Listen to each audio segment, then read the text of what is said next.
कार्तिक अन्तिम या मङ्सिर पहिलो साता संघ र प्रदेशको चुनाव गर्न सत्तारूढ दलको प्रस्ताव, तालमेलको पनि कसरत। सत्तारूढ दलहरूले आगामी कार्तिक अन्तिम साता वा मङ्सिर पहिलो साता प्रतिनिधि सभा र प्रदेश सभाको निर्वाचन गर्ने गरी छलफल अगाडि बढाएका छन्। सत्तारूढ दलहरूले कार्तिक 27 वा मङ्सिर 4 गते निर्वाचन गर्ने गरी छलफल अगाडि सारेका हुन्। 2074 सालमा मङ्सिर 10 गते र 21 गते गरी 2 चरणमा निर्वाचन भएको थियो। यद्यपि निर्वाचित सांसदहरूले फागुन 20 गते मात्र शपथ ग्रहण गरेकाले त्यही दिनदेखि 5 वर्षको कार्यकाल गणना हुन्छ। सत्ता गठबन्धनभित्र प्रतिनिधि सभा र प्रदेश सभा निर्वाचनको मितिबारे छलफल प्रवेश भएको छ। बैठकमा केही दलका नेताहरूले कार्तिक अन्तिम साता गर्दा उपयुक्त हुने भन्दै मिति प्रस्ताव गरेका थिए भने केहीले मङ्सिर अन्तिम सातामा गर्दा पनि हुने धारणा राखेका छन्। संविधान अनुसार मङ्सिरमा कार्यकाल सकिने भए पनि मङ्सिरमा मौसमका कारण बाधा पुग्ने भएकाले कार्तिक अन्तिम साता नै उपयुक्त हुनेमा लगभग दलहरूबीच सहमति बनेको छ।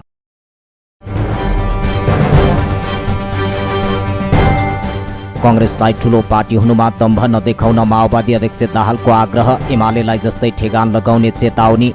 नेकपा माओवादी केन्द्रका अध्यक्ष पुष्पकमल दाहालले सत्तारूढ दल नेपाली कांग्रेसलाई ठूलो पार्टी हुनुमा दम्भ नदेखाउन आग्रह गरेका छन्। बुधबार काठमाडौँमा आयोजना भएको माओवादी केन्द्रबाट जितेका स्थानीय तहका जनप्रतिनिधिका लागि अभिमुखीकरण कार्यक्रमको उद्घाटन सत्रमा सम्बोधन गर्दै अध्यक्ष दाहालले नेपाली कांग्रेसलाई निर्वाचनमा ठूलो दल भएकोमा दम्भ र अहंकार नदेखाउन आग्रह गरेका हुन्। उनले विगतमा एमालेलाई अहंकार आएको उल्लेख गर्दै कांग्रेसमा पनि एमालेको जस्तै अहंकार आउने हो कि भन्ने डर पैदा भएको बताए। उनले कांग्रेसमा दम्भ र अहंकार चुलिए माओवादीलाई केही पनि होइन भनेमा एमालेलाई जस्तै ठेगान लगाउने चुनौती दिए। अध्यक्ष दाहालले माओवादी केन्द्र गठबन्धनलाई कायमै राखेर अगाडि बढ्न चाहेको बताए। एमालेलाई हामीले गठबन्धन र पार्टी एउटै बनाउँदा त हाम्रो उद्देश्य त राम्रो उद्देश्यका साथ हामीले गरेको हो, तर यति धेरै अहंकार आयो त्यसको लिडरसिपमा, सबै हामी नै हो भने जस्तो गर्यो। हामी त्यसका विरुद्ध विद्रोह गर्न पनि ठाउँमा पुग्यौँ। अहिले कांग्रेसको फेरि त्यस्तै होला कि भन्ने डर पैदा भएको छ। हामीले प्रधानमन्त्री बनायौँ, मेहनत गरेरै बनाएको प्रधानमन्त्री हो। हाम्रो अहिले पनि उहाँ भइराख्नुहोस् भन्ने छ, हाम्रो अर्को केही छैन। हामी यो गठबन्धन लाने, तर हामी चिन्तित छौँ यति बेला फेरि कांग्रेस पनि एमाले जस्तै अहंकार र दम्भ चुलिएर माओवादी केही नै होइन, अब स्थानीयमा नि धेरै जसो ठाउँमा ठेगान लगाइयो, अब प्रदेश र सङ्घमा नै ठेगान लगाउने भन्यो भने हामीले फेरि एमालेलाई ठेगान लाए जस्तै फेरि कांग्रेसलाई लगाउने दिन नआओस् भन्ने छ। अध्यक्ष दाहालले काठमाडौँ र धरानमा स्वतन्त्र उम्मेद्वारलाई जिताएर जनताले माओवादी केन्द्रलाई सबक सिकाएको बताए। निर्वाचन जित्ने स्वतन्त्र उम्मेद्वारहरूले माओवादीको जस्तो कुरा गरेको कारण जनताले मत दिएका उनले जिकिर गरे। उनले देशमा अझै कयौं दशकसम्म पार्टीहरूले नै राज्य गर्ने उल्लेख गर्दै पार्टी प्रणालीलाई कमजोर बनाएर स्वतन्त्रको राज्य नचल्ने बताए। काठमाडौँ र धरान मैले भन्ने गरेको छु, ती चाहिँ अलि भिन्न छन्।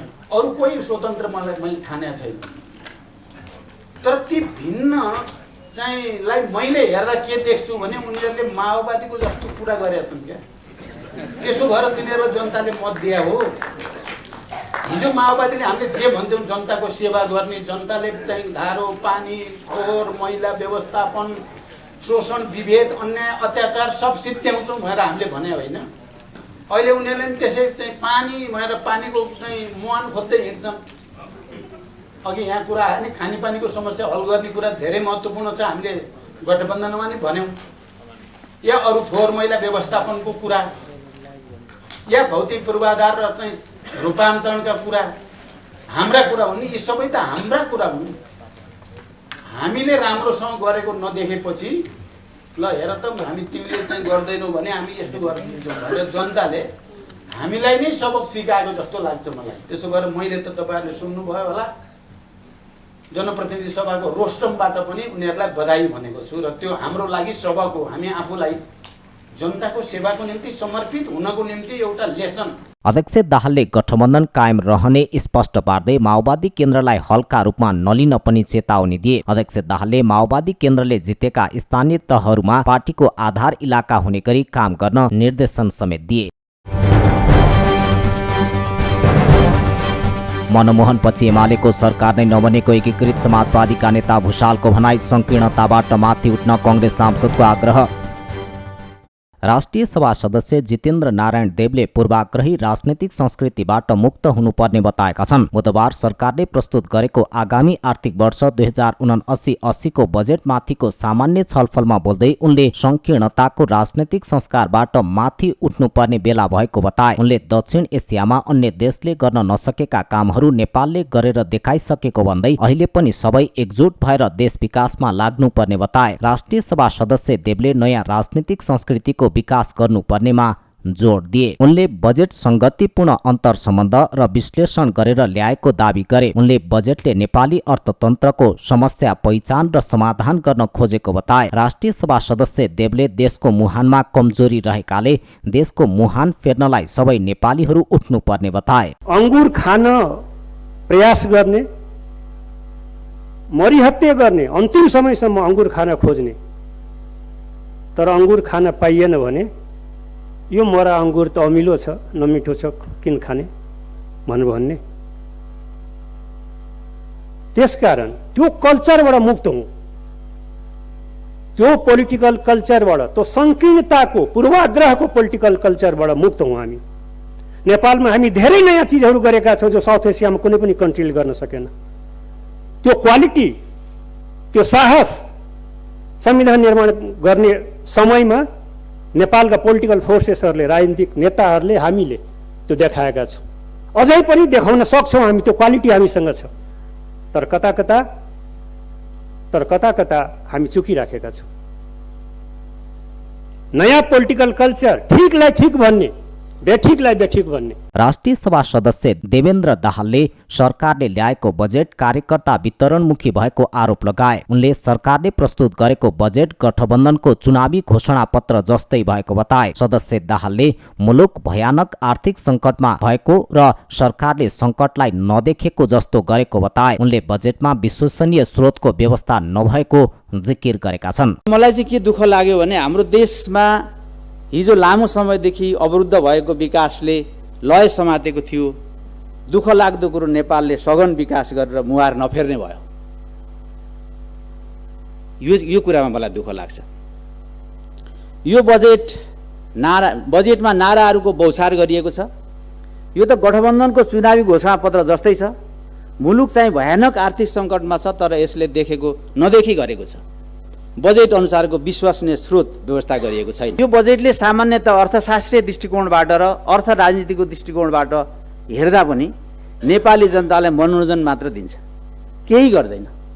यो जनवितरणमुखी होइन, यो त कार्यकर्ता वितरणमुखी बजेट छ। जनतासम्म गए मात्रै हुन्थ्यो नि, गए त हुन्थ्यो नि, तर यो कार्यकर्ता वितरणमुखी बजेट छ। दाहालले सरकारले प्रस्तुत गरेको आगामी आर्थिक वर्षको बजेट अहिलेको आर्थिक समस्यालाई समाधान गर्नेतर्फ केन्द्रित नरहेको टिप्पणी गरे। त्यस्तै राष्ट्रिय सभा सदस्य डाक्टर बेदुराम भुषालले केपी ओली नेतृत्वको एमाले सरकार इतिहासमै नरहेको दावी गरे। सभामा केही सांसदहरूले केपी ओली नेतृत्वको एमालेको सरकार भनेको प्रति टिप्पणी गर्दै उनले नेकपा एमालेको सरकार 2051 सालमा मनमोहन अधिकारीको बाहेक अरू नभएको स्पष्ट पारे। उनले मनमोहनको नेतृत्वको बाहेक एमालेका गठबन्धन बिनाका कुनै एकल सरकार नरहेको बताए। यहाँ केही साथीहरू भन्नुहुन्छ, मान्यज्यूहरू, केपी ओली नेतृत्वको एमाले सरकार कहिले थियो इतिहासमा? इतिहासका पाना पल्टाए। मैले के देखेँ भने केपी ओलीजी पहिलोचोटि जुन प्रधानमन्त्री हुनुभएको थियो 2072 सालको असोज 22 गते र 73 सन् 19 सम्म रहनुभएको थियो। त्यति बेलाको सरकार एमाले र माओवादीको संयुक्त सरकार थियो। माओवादीले समर्थन गरेर त्यो सरकार बनेको थियो। त्यसको नेतृत्वमा, एमालेको नेतृत्वमा म आफै पनि थिएँ। त्यो सरकार बनाउनु पर्छ भन्ने कुरामा सानोतिनो भए पनि पहल गर्ने मान्छे पनि थिए। म सुन्दैछु फेरि यो त एमालेको सरकार थियो। कसरी भयो एमालेको सरकार? दुईटा पार्टीको सरकार। दोस्रो चोटि केपी ओलीजी 2074 फागुन 3 गते प्रधानमन्त्री हुनुभयो र 78 असार 21 गतेसम्म रहनुभयो। त्यति बेला पनि चुनावमा जानुभन्दा पहिले दुई पार्टी चुनावपछि मिल्छौँ भनेर गएका थियौँ। तत्कालीन नेकपा एमाले र नेकपा माओवादी केन्द्र मत मागेका थियौँ र र दुईटा पार्टीको मिलाएर बहुमत भएको थियो र त्यो दुईटा पार्टीको सरकारको रूपमा सुरुमा प्रधानमन्त्री हुनुभएको थियो केपी ओलीजी। हामीले नै त्यसका निम्ति प्रयत्न पहल पनि गरेका थियौँ, केही छिन अलमल पनि भएको थियो, सबैलाई थाहा छ। सरकारले प्रस्तुत गरेको बजेट गन्तव्य समातेको बजेट भएको र अहिलेको बजेटलाई गलत भन्नु दृष्टिकोणहीन भएर गरिएको निर्णय भएको भुषालको टिप्पणी छ। यो स्थानीय तहलाई बलियो बनाउने, प्रदेशलाई बलियो बनाउने, संहितालाई साँचो अर्थमा कार्यान्वयन गर्ने बजेट हो। यसको पनि किन विरोध हुँदैछ? के हामीले स्थानीय तहलाई, प्रदेशलाई बजेट नदिन खोजेको हो, कमजोर बनाउन खोजेको बजेट नदिएर? यो जुन कुरा आएको छ यो राम्रो कुरा छ। यसरी यो योजनाहरू विकेन्द्रित गर्दै जाने यो बजेटको सकारात्मक पक्ष हो। राष्ट्रिय सभा सदस्य भुषालले सरकारले बजेटमा ल्याएको प्रत्येक ओडामा प्राविधिकहरू खटाउने निर्णय र विद्युतको उपयोग गरेर पेट्रोलियम पदार्थको प्रयोग कटौती गर्छु भन्ने तर विद्युतीय साधनहरूमा महसुल बढाउने निर्णय विरोधाभास भएको उल्लेख गरे। बजेट अनुदान लक्षित नभएको अर्थमन्त्री शर्माको प्रश्नोक्ति। इन्डक्सन चुलो बाँडेर भोट साट्ने कुरा सरकारको नरहेको स्पष्ट।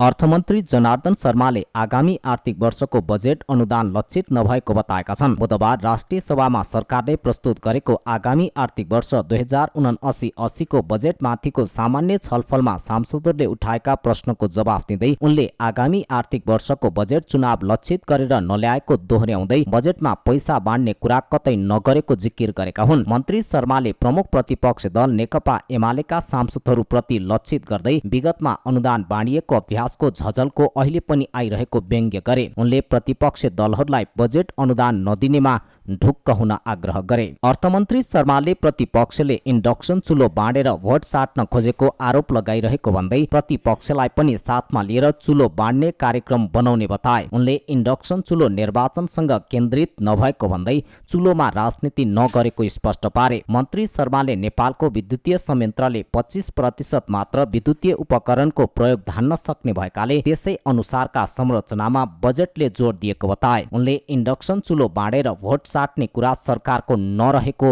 स्पष्ट पारे। इन्डक्सन चुलो बाँड्न लाग्यो, निर्वाचनमा जान थाल्यो, निर्वाचनको बारेमा सोचेको होइन। इन्डक्सन चुलो निर्वाचनसँग सम्बन्धित छैन। यो म त भन्छु यो बाँड्नेमा प्रतिपक्ष दललाई पनि सँगै लगेर बाँड्ने कार्यक्रम बनाउन सकिन्छ, सँगै लैजाउँला, चिन्ता गर्नु पर्दैन। यो कोही राजनीति गरे होइन, यो देशको आजको आवश्यकता हो।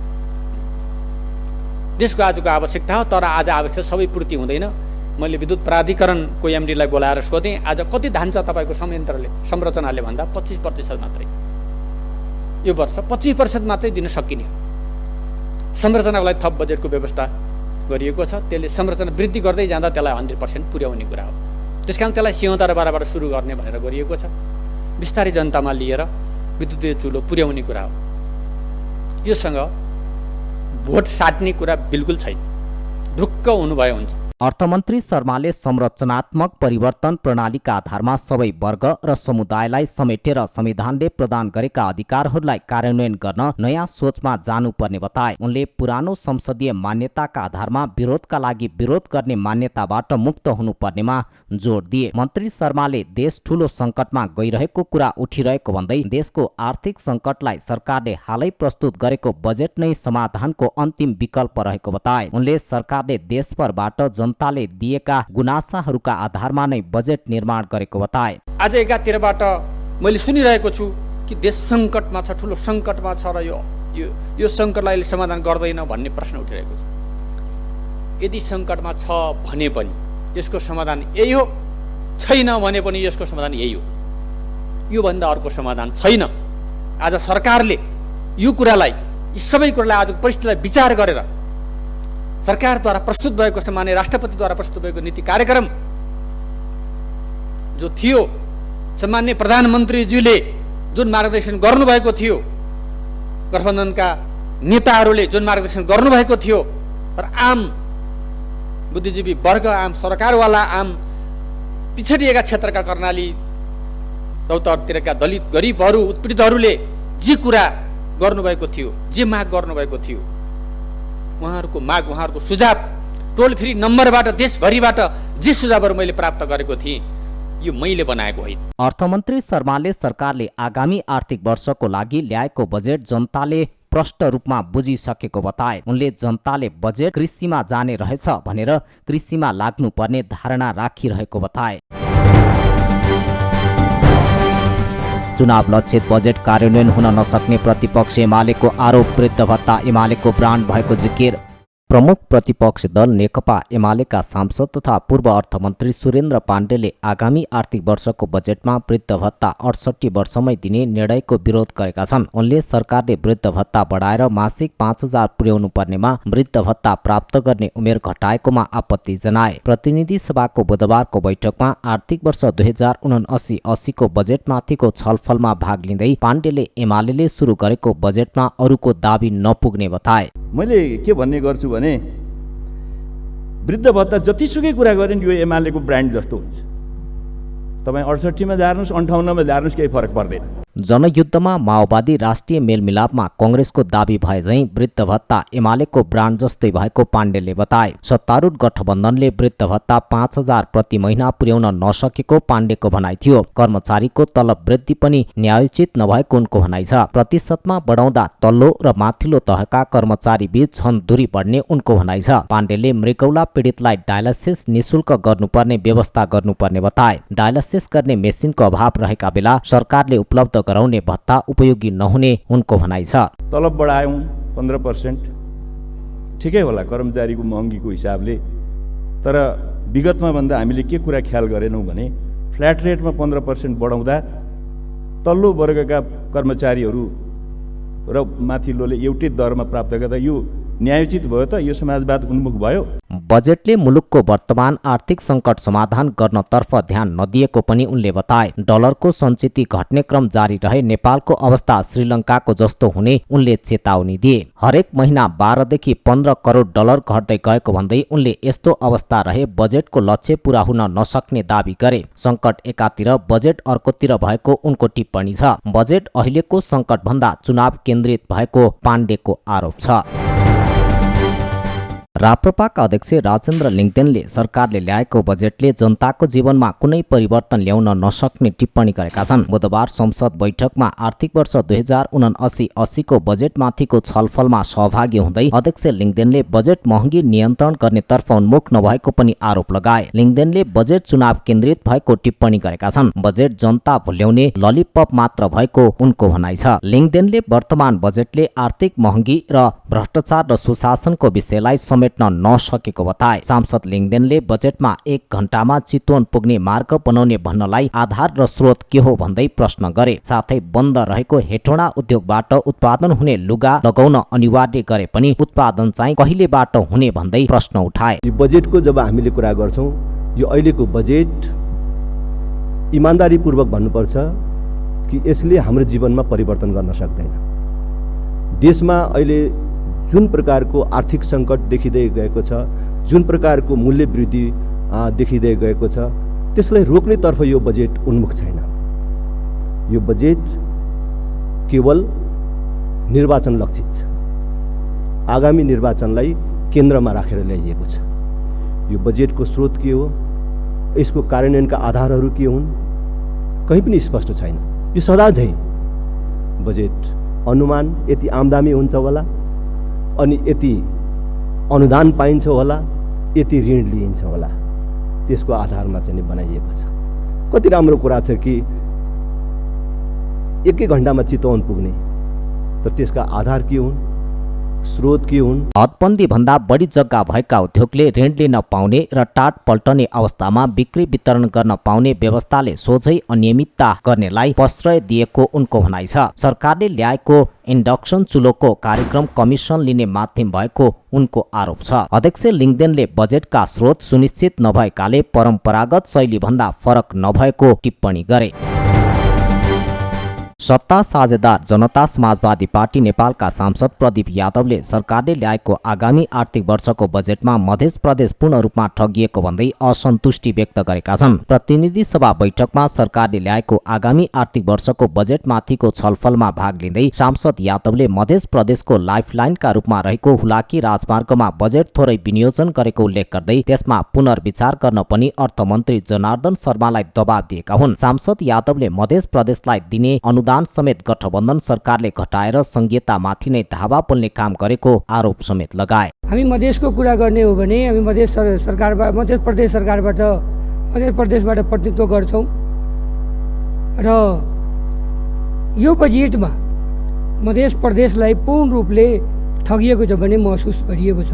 प्रमुख महोदय, हुलाकी सडक मध्य प्रदेशको लाइफलाइन हो र हुलाकी सडकमा थोरै बजेट चाहिँ राखिएको छ, जबकि धेरै पुलहरू धेरै सडकहरू संरचनाहरू बनाउन बाँकी नै छ। सहमुख महोदय, त्यसकारण अर्थमन्त्रीजीको यो सरकारको त्यसमा ध्यान जाओस् कि मध्य प्रदेशको लाइफलाइन हो हुलाकी राजमार्ग र त्यसमा बजेट जुन राखिएको छ थोरै एकदमै थोरै छ। सांसद यादवले बजेटमा कुनै पनि खास योजना मध्य प्रदेशका लागि नछुट्याएको भन्दै पुनर्विचार गर्न पनि सरकारसँग माग गरे। लोकतान्त्रिक समाजवादी पार्टी नेपालका सांसद विमल प्रसाद श्रीवास्तवले आगामी आर्थिक वर्षभित्र वीरगञ्जमा चिनी मिल सञ्चालन भएमा आफ्नो नामको एउटा घर सरकारको नाममा पास गरिदिने घोषणा गरे। बजेटमा कृषि औजार कारखाना र चिनी मिल सञ्चालन गर्ने उद्घोष हुनु स्वागत योग्य भएको उनको भनाइ छ। यो पालिको बजेटमा कृषि औजार कारखाना र चिनी मिल सञ्चालन गर्ने भन्ने हामीले उद्घोष सुन्यौँ यहाँ। त्यो स्वागत योग्य छ। त्यसको लागि म अर्थमन्त्रीलाई धन्यवाद पनि दिन चाहन्छु। साथसाथै उहाँलाई एउटा निवेदन पनि म गर्न चाहन्छु। यदि यो साल वीरगञ्जमा कृषि औजार कारखाना र चिनी मिल सञ्चालन हुन्छ भने म त्यति सम्पन्न व्यक्ति होइन, मसँग पैसा पनि छैन, तर यो दुईवटा सञ्चालन भयो भने मेरो नाउँको एउटा घर छ, त्यो घर या त सरकारको नाममा पास गरिदिन्छु अथवा त्यो घर बेचेर भए पनि 1 करोड 1.5 करोड जति पैसा हुन्छ म यो सरकारलाई वीरगञ्जको चिनी मिल र कृषि औजार कारखाना सञ्चालनको लागि त्यो फन्डमा म आफ्नो व्यक्तिगत रूपले सहयोग गर्ने आज यो सभामा म प्रतिज्ञा गर्दछु। प्रतिनिधि सभा सदस्य शक्तिबहादुर बस्नेतले प्रतिपक्ष दलका सांसदहरूले पपुलिस्ट बजेट भनेर चर्चा गर्नुको अर्थ नरहेको पनि स्पष्ट पारेका छन्। उनले उत्पादन वृद्धि, रोजगार अभिवृद्धि सहित आत्मनिर्भर अर्थतन्त्रलाई प्राथमिकताको केन्द्रमा राखेर बजेट प्रस्तुत गरिएको बताए। अब पपुलिस्ट बजेटको कुरा पनि भइरहेको छ। फुलको आँखामा फुलै संसार भन्ने कुरा पनि होला। के विषयमा पपुलिस्ट आश अथवा सपना देख्ने कुरालाई पपुलिस्ट हो भने सपना त देख्नै पर्दछ। सामाजिक न्यायको प्रसङ्गलाई पपुलिस्ट भनेको हो भने हाम्रो आर्थिक विकासको मोडल आर्थिक वृद्धि र सामाजिक न्याय नै हो। यो हाम्रो आर्थिक विकासको मोडल हो र यी दुईटा महत्त्वपूर्ण आर्थिक विकासका मोडलका हाम्रा पिलरहरू हुन्। त्यसकारण अझ प्रतिपक्षले यसलाई पपुलिस्ट भनेर बढी अलि चर्चा गर्नु त्यति उपयुक्त पनि हुँदैन कि र इमान्दारिता पनि हुँदैन कि जस्तो मलाई लाग्दछ। सांसद बस्नेतले आगामी आर्थिक वर्षको बजेट आर्थिक विकासको नयाँ मोडलका रूपमा आएको पनि उल्लेख गरे। राष्ट्रिय जनमोर्चाकी सांसद दुर्गा पौडेलले संघीयता र त्यसका सबै प्रादेशिक संरचनाहरू खारेज हुनुपर्ने पार्टीको पुरानै अडान दोहोर्याएकी छन्। सांसद पौडेलले देशका लागि ठूलो आर्थिक बोझ हुने र जातीय क्षेत्रीय विग्रह पनि बढ्ने भन्दै संघीयता र त्यसका सबै प्रादेशिक संरचनाहरू खारेज हुनुपर्ने बताएकी हुन्। बुधबार प्रतिनिधि सभा बैठकमा उनले मुलुकको राष्ट्रिय हितमाथि नै आघात पुग्ने भएकाले आफ्नो पार्टीले एमसीसी सम्झौता खारेज गर्न जोड दिएको पनि स्पष्ट पारिन्। देशको आर्थिक विकासको लागि विदेशी सहयोग वा ऋण लिनुपर्ने आवश्यकतालाई हामीले स्वीकार गर्छौं, तर त्यसो गर्दा देशको स्वतन्त्रता, स्वाभिमान, राष्ट्रिय अर्थतन्त्र र बृहत राष्ट्रिय हितमा आँच नआउने कुरामा हामीले ध्यान दिनुपर्दछ। तर एमसीसीबाट देशको राष्ट्रियता, असंलग्न परराष्ट्र नीति र बृहत राष्ट्रिय हितमा समेत गम्भीर आँच पुग्ने भएकाले हामीले त्यसलाई खारेज गरेर जानुपर्ने आवश्यकतामा जोड दिन्छौँ, अन्यथा त्यसका दूरगामी दुष्परिणामहरू हुनेछन्। हामीले संघीयता र त्यसको प्रादेशिक संरचनालाई खारेज गर्नुपर्छ भन्दै आएका छौँ र त्यसमा जोड दिँदै आइरहेका छौँ। अहिले पनि त्यसमा हामीले जोड दिन्छौँ। संघीयता वा त्यसको प्रादेशिक संरचनामा खर्च हुने ठूलो धनराशि देशका लागि अनावश्यक बोझ हो। संहिताबाट जातीय र क्षेत्रीय विग्रह बढ्नुका साथै देशमाथि अनावश्यक आर्थिक बोझ पनि बढ्दै गइरहेको छ। त्यसले गर्दा एकातिर देशको विकास कुण्ठित हुने गरेको छ भने अर्कातिर स्थानीय निकायहरूमा जाने बजेटहरू पनि कुण्ठित हुने गरेका छन्। सांसद पौडेलले सरकारले ल्याएको आगामी आर्थिक वर्षको बजेटमा समाजवाद उन्मुख अर्थतन्त्र निर्माण गर्ने संवैधानिक व्यवस्थालाई कार्यान्वयन हुने गरी कुनै ठोस कार्यक्रम ल्याउन नसकेको पनि बताइन्। सामन्ती भूस्वामित्व अन्त्यको कुरा नगरी बजेटमा कृषिको उत्पादन बढाउने गलत कुरा गरिएको सांसद पौडेलको भनाइ छ। नेपालको संविधानले समाजवाद उन्मुख राज्यको निर्माण गर्ने व्यवस्था गर्ने कुरामा जोड दिएको छ, तर बजेटलाई समग्र रूपमा अध्ययन गर्दा त्यो दिशामा कुनै ठोस कार्यक्रम नल्याएको देखिन्छ। समाजवाद उन्मुख अर्थतन्त्र निर्माणको लागि कृषि र उद्योगका दुवै क्षेत्रहरूमा यथास्थितिवादभन्दा माथि उठेर समाजवादी दिशामा केही ठोस कदमहरू चाल्नुपर्ने आवश्यकता देखिन्छ। त्यो आउन सकेको पाइएन।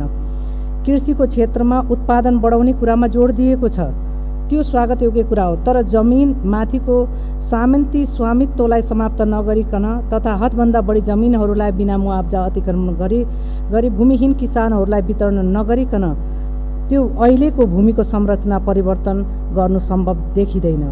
त्यसो नगरिकन कृषि उत्पादनको वृद्धि सम्भव छैन। सांसद पौडेलले दलाल पुँजीको नियन्त्रण गरेर मात्र मुलुकमा औद्योगिक विकास गर्न सकिन्छ भन्ने मान्यतालाई पनि सरकारले बजेटमा समावेश गर्न नसकेको भन्दै असन्तुष्टि व्यक्त गरिन्।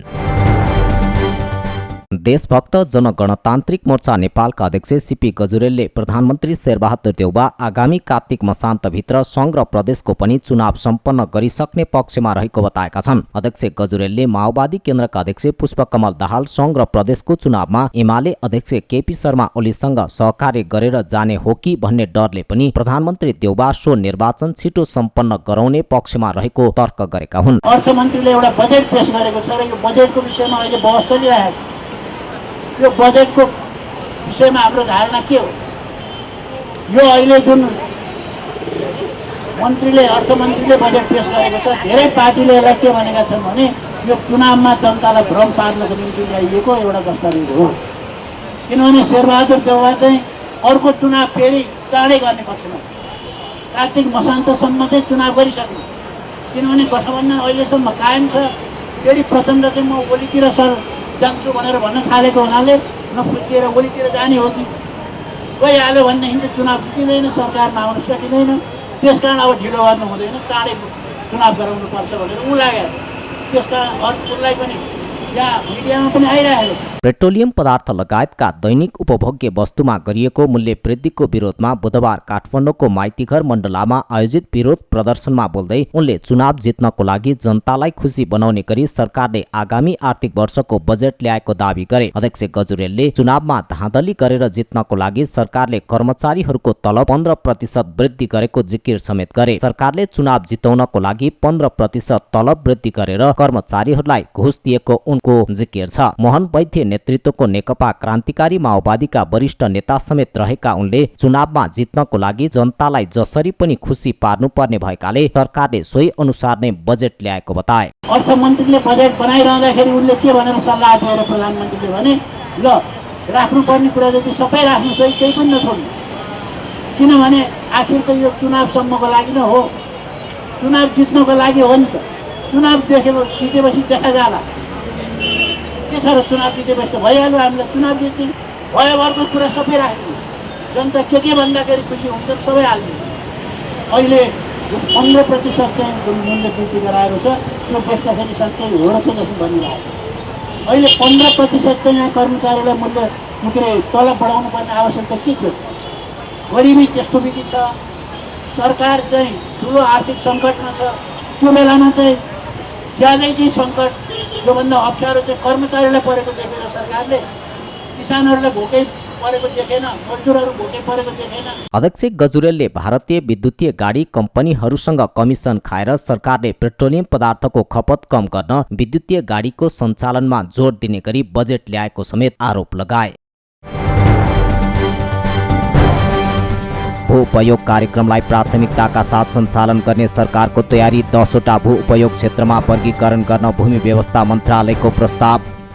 भू भूमि व्यवस्था सहकारी तथा गरिबी निवारण मन्त्री शशि श्रेष्ठले भू उपयोग कार्यक्रमलाई प्राथमिकताका साथ सञ्चालनमा ल्याइने बताएकी छन्। बुधबार मन्त्रालयमा आयोजित पत्रकार सम्मेलनमा बोल्दै उनले भू उपयोगको विषय सरकारको आगामी आर्थिक वर्षको नीति तथा कार्यक्रममा पनि समावेश भएको उल्लेख गरेकी हुन्। मन्त्री श्रेष्ठले भू उपयोग कार्यक्रमलाई मन्त्रालयले आवश्यक गृह कार्य गरेर तत्काल कार्यान्वयनमा ल्याउने दावी गरिन्। सरकारले भू उपयोग नियमावलीको मस्यौदा 2079 जेठ 9 गते पारित गरेको थियो। भू उपयोग नियमावलीमा भूमिलाई बनावट, भूमिको क्षमता तथा उपयुक्तता, भूमिको मौजुदा उपयोग र आवश्यकताको आधारमा कृषि क्षेत्र, आवासीय क्षेत्र, व्यावसायिक क्षेत्र, औद्योगिक क्षेत्र, खानी तथा खनिज क्षेत्र, वन क्षेत्र, सार्वजनिक उपयोगको क्षेत्र, सांस्कृतिक तथा पुरातात्विक महत्त्वको क्षेत्र र आवश्यकता अनुसार तोकिएका अन्य क्षेत्र गरी 10 वटा भू उपयोग क्षेत्रमा वर्गीकरण गर्न सकिने मन्त्री श्रेष्ठको भनाइ छ। उनले सरकारले देशभर वा कुनै सीमित क्षेत्रमा नेपाल राजपत्रमा सूचना प्रकाशित गरेर भू उपयोग कार्यक्रम लागू गर्न सक्ने पनि बताइन्। 2078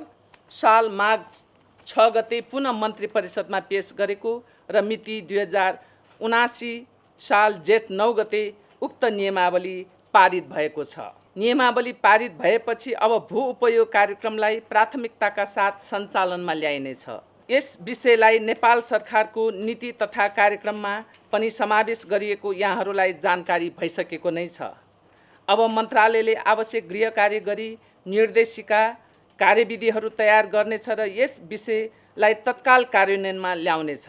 भूमिलाई भू बनोट, भूमिको क्षमता तथा उपयुक्तता, भूमिको मौजुदा उपयोग र आवश्यकताको आधारमा कृषि क्षेत्र, आवासीय क्षेत्र, व्यावसायिक क्षेत्र, औद्योगिक क्षेत्र, खानी तथा खनिज क्षेत्र, वन क्षेत्र, सार्वजनिक उपयोगको क्षेत्र, सांस्कृतिक तथा पुरातात्विक महत्त्वको क्षेत्र र आवश्यकता अनुसार तोकिएका अन्य क्षेत्र गरी 10 वटा भूपयोग क्षेत्रमा वर्गीकरण गर्न सकिने व्यवस्था गरेको छ। मन्त्री श्रेष्ठले भू उपयोग कार्यक्रम नेपालमा पहिलो पटक कार्यान्वयन हुने भएकाले जग्गा धनी लगायत सरोकारवालाको सहभागिता आवश्यक रहेको बताइन्। उनले भू उपयोग नियमावली कार्यान्वयन हुनेमा आफू विश्वस्त रहेको र व्यवस्थापनको लागि पनि सरल किसिमबाट नियमावलीमा व्यवस्था गर्न प्रतिबद्ध रहेको बताइन्। र युरो र कोपा अमेरिका विजेता टोलीबीच फाइनल सीमा उपाधिका लागि आज भिडन्त हुने अर्जेन्टिना र इटली दुवै उपाधि भित्र्याउने प्रयासमा। दुई महादेशको विजेता इटली र अर्जेन्टिना बीच बुधबार राति प्रतिस्पर्धा हुँदैछ।